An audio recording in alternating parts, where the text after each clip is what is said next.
Everyone,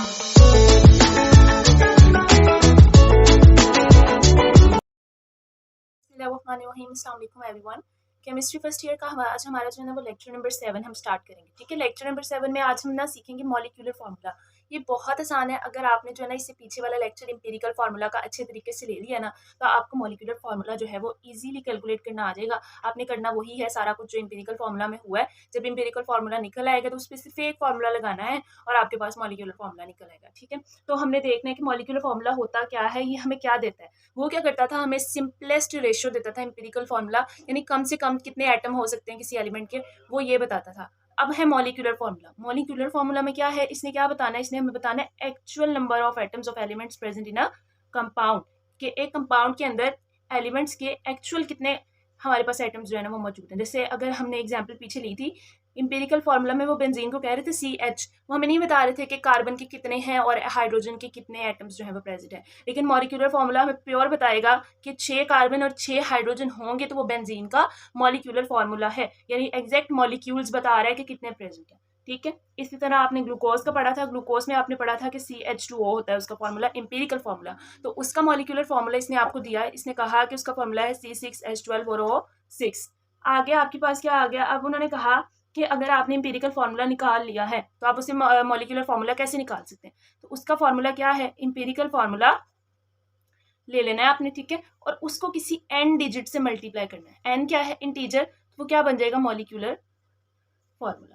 अब बात ये आई कि n तो चलो ठीक है, मैं समझ आ गई, कोई 1 2 3 4 कुछ नंबर होगा जिसको हमने इसके इंपेरिकल फार्मूला से मल्टीप्लाई करना है। वैसे तो हमें पता चल गया है कि इसको 6 से करेंगे तो हमारे पास C भी 6 हो जाएगा, H भी 6 हो जाएगा। लेकिन अब इस n को हर जो कंपाउंड है उसके लिए तो हमें निकालना पड़ेगा ना, सबका तो हमें एक्चुअल मॉलिक्यूलर फार्मूला नहीं पता होता। तो ये n निकालने के लिए आगे एक फार्मूला है, n is equals to molecular mass over empirical formula mass, molecular mass over empirical formula mass. अब ये दोनों चीज़ें क्या हैं, मॉलिक्यूलर मास क्या होता है, मॉलिक्यूलर मास होता है कि हमारे पास इस पूरे मॉलिक्यूल का क्या मास आ रहा है। ठीक है, इस पूरे मॉलिक्यूल का क्या मास आ रहा है, या फिर आप इसको कह सकते हैं, लेकिन हम इसको यहाँ पे क्या कहेंगे, हम इस n को ऊपर मॉलिक्यूलर मास को इस तरह से भी लिख सकते हैं कि मोलर मास ऑफ कंपाउंड, जो कंपाउंड उन्होंने हमें दिया है हम उसका मास देख लें और उसको डिवाइड कर दें इंपेरिकल फार्मूला मास से, तो हमारे पास n आ जाएगा।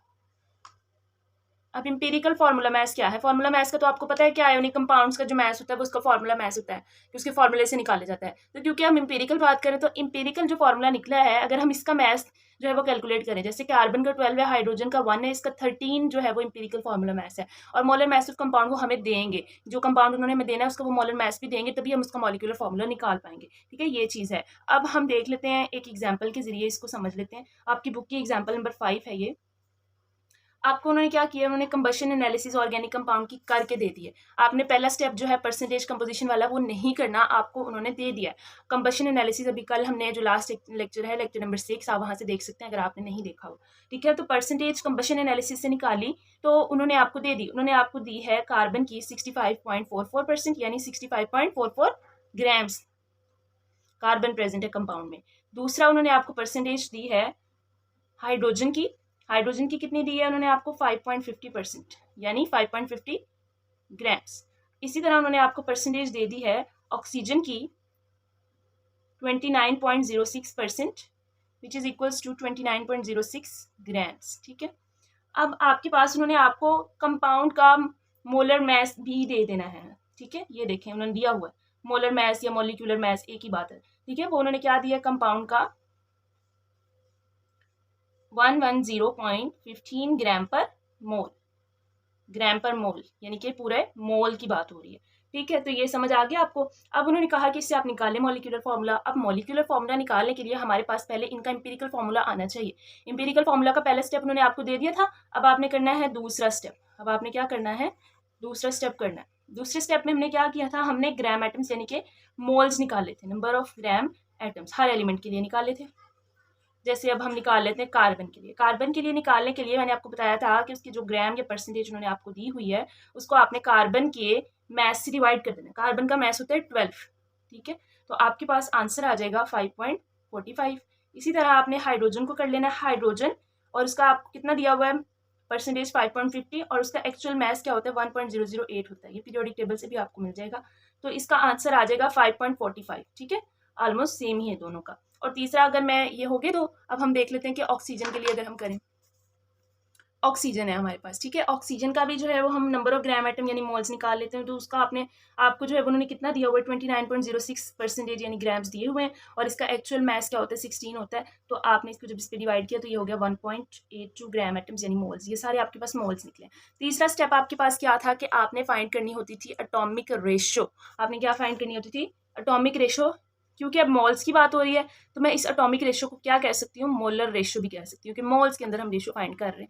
ठीक है, तो इसमें सबसे छोटी कौन सी है? बाकी दोनों तो 5.45 है, तो सबसे छोटी यही आई है ऑक्सीजन वाली 1.82। तो क्या मैं इसको ऐसे कर लूँ कि अब मैं तीनों के एटम्स के मोल्स को डिवाइड करूंगी 1.82 से? हमने यही पढ़ा था ना। तो इसको डिवाइड करके देख लें आप बेशक, या मैं कर देती हूँ, चलें 5.45 डिवाइडेड बाय 5.45 डिवाइडेड बाय 5, ये 1.82 डिवाइडेड बाय। ठीक है, सबको किस पे डिवाइड कर देना? 1.82 1.82 1.82। आपके पास आंसर आ जाएगा 5, ये आ जाएगा अप्रॉक्सीमेटली 3 आएगा। 3 3 एंड 1, ये आपके पास आ गई रेशो। तो आपको पता चल गया कि आपके पास जो एम्पिरिकल फॉर्मूला बना है वो है C3H3 और O। ठीक है, ये क्या आ गया आपके पास? एम्पिरिकल फॉर्मूला आ गया गिवन कंपाउंड का, जो आपको नहीं पता कि अभी कंपाउंड क्या है। अब इस एम्पिरिकल फॉर्मूला से आप अभी कंपाउंड को फाइंड नहीं कर पाए। ठीक है, आपको नहीं पता कि ये एक्चुअल नंबर एटम्स हैं या इससे ज्यादा प्रेजेंट है। ठीक है, तो अब आपने अगला काम करना है जो आज हमने सीखना है, मॉलिक्यूलर फॉर्मूला कैसे फाइंड करना है। तो मॉलिक्यूलर फॉर्मूला फाइंड करने के लिए आपको एन का मैंने एक फॉर्मूला बताया कि n is equals to molar mass of compound या molecular mass of compound divided by empirical formula mass, empirical formula mass. अब आपके पास ये तो उन्होंने आपको क्वेश्चन में दे दिया है। क्वेश्चन में उन्होंने आपको ये देखें यहाँ पे दिया है 110.15 ग्राम्स। ये आपको उन्होंने क्या दिया है? ये दिया हुआ है। तो आपने इसको लिख देना 110.15 ग्राम्स। ठीक है, ग्राम पर मोल है, ग्राम पर मोल। अब ये तो आ गया। अब ये चाहिए हमें एम्पिरिकल फार्मूला मास। तो एम्पिरिकल फार्मूला मास हम कैसे निकालेंगे? एम्पिरिकल फार्मूला मास हम इस फार्मूला से निकालेंगे। Empirical formula mass is equals to, carbon कितने हैं? 3, तो 3 मल्टीप्लाई इसका एक्चुअल क्या होता है?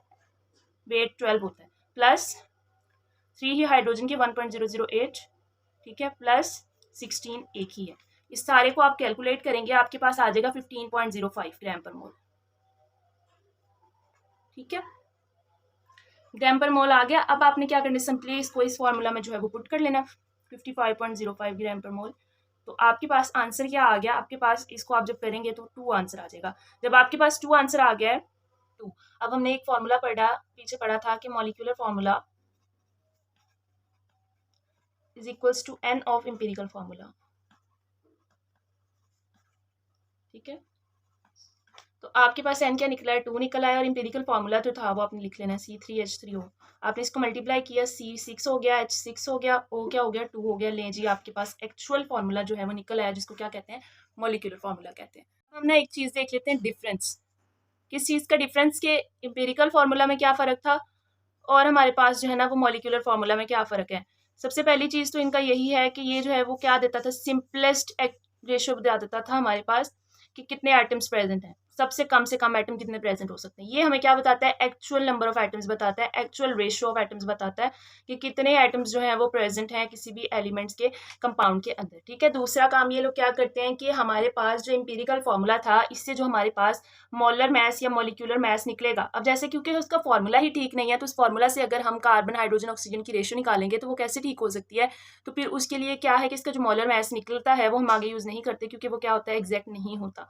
जबकि इसका जो हमारे पास मोलर मास निकलेगा वो कैसा होगा? वो एग्जैक्ट होगा, क्योंकि अब जो फॉर्मूला एग्जैक्ट है, जैसे C6 तो मैं इसको 12 multiply by 6 plus 1.008 multiply by 6। तो अब जो आंसर निकालूंगी वो ठीक होगा, या फिर जो मैं यहाँ पर C और H 12 प्लस 1.008 इससे जो आंसर निकालूंगी वो ठीक होगा? बिल्कुल नहीं, इसका वाला आंसर ठीक होगा। ठीक है, तो दूसरी चीज़ ये हो गई। तीसरी चीज़ जो है ना, हम फिर इंपीरियल फार्मूला मोस्टली यूज़ कहाँ करते हैं? हम मोस्टली ये आयोनिक कंपाउंड्स के अंदर फार्मूला को फाइंड करने के लिए करते हैं, जबकि ये हम कहाँ पे यूज़ करते हैं? कोवेलेंट कंपाउंड्स के अंदर यूज़ करते हैं। चौथा काम क्या है? चौथा जो है, हमें एम्पिरिकल फार्मूला हम मोस्टली किन टेक्निक्स को यूज़ करते हुए ऑब्टेन कर सकते हैं? हम इसको मोस्टली कंबशन एनालिसिस से फाइंड करते हैं। कैसे फाइंड करते हैं? कंबशन एनालिसिस से ये प्रोसेस आप पढ़ चुके हैं पिछले लेक्चर में।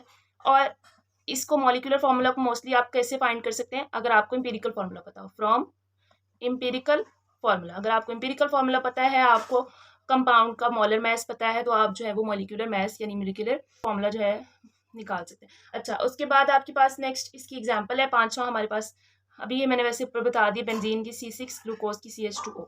इसके अंदर क्या है एग्जांपल, बेंजीन की C6H6 और ग्लूकोज 6H12O6। ठीक है, ये है इसका फॉर्मूला।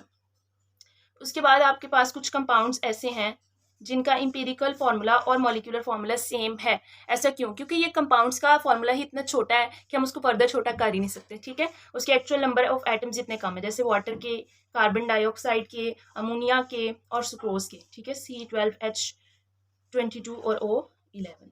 तो होपफुली आपको समझ आ गई होगी। आज का बस लेक्चर इतना ही था, छोटा सा लेक्चर था। अगर आपने पिछला लेक्चर लिया होगा तो आज वाला लेक्चर तो बहुत आसान था। ठीक है, तो अगर आपको जो है वो लेक्चर पसंद आया और आप चाहते हैं कि नेक्स्ट भी बहुत अच्छे अच्छे लेक्चर्स आपको मिलते रहे, मैंने पूरी सीरीज़ जो है केमिस्ट्री फर्स्ट ईयर की स्टार्ट की हुई है। ठीक है, तो इंशाल्लाह इसके बाद जब ये सीरीज़ कंप्लीट होगी तो हम सेकेंड ईयर की भी स्टार्ट करेंगे। थैंक यू सो मच, अल्लाह हाफिज़। For watching this video, like, share and subscribe.